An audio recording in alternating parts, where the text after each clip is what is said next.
Now, the second kind of deal I'm going to talk about is wholesaling.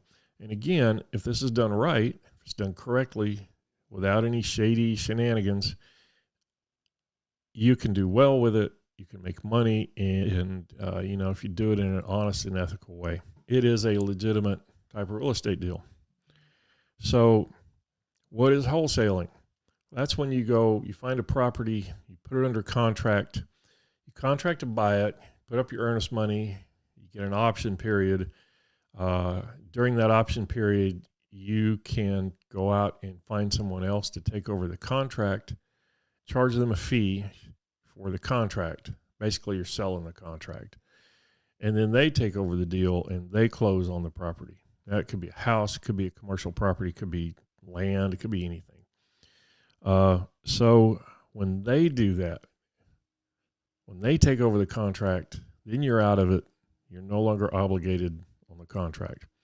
Here's where the problem comes. If you go and find, let's say you find a 70 or 80-year-old widow, maybe her husband's just died and she's been in this house for 50 years or more. It's been paid for a long time.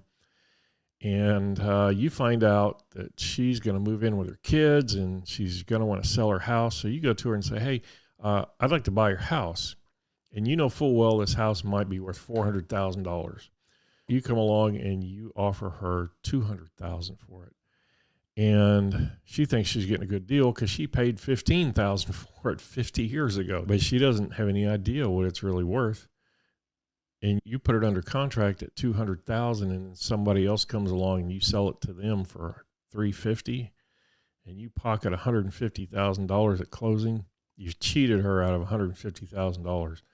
You should probably get maybe $5,000 or $10,000. Now, you haven't done anything really illegal, but it's as unethical as hell, and it's, you're cheating that old lady out of her money, out of her inheritance from her husband, and you could get charged with something, I imagine. I guess maybe there's somebody that could find a charge that would fit on that. I don't know what it would be, but, you don't want to be the guy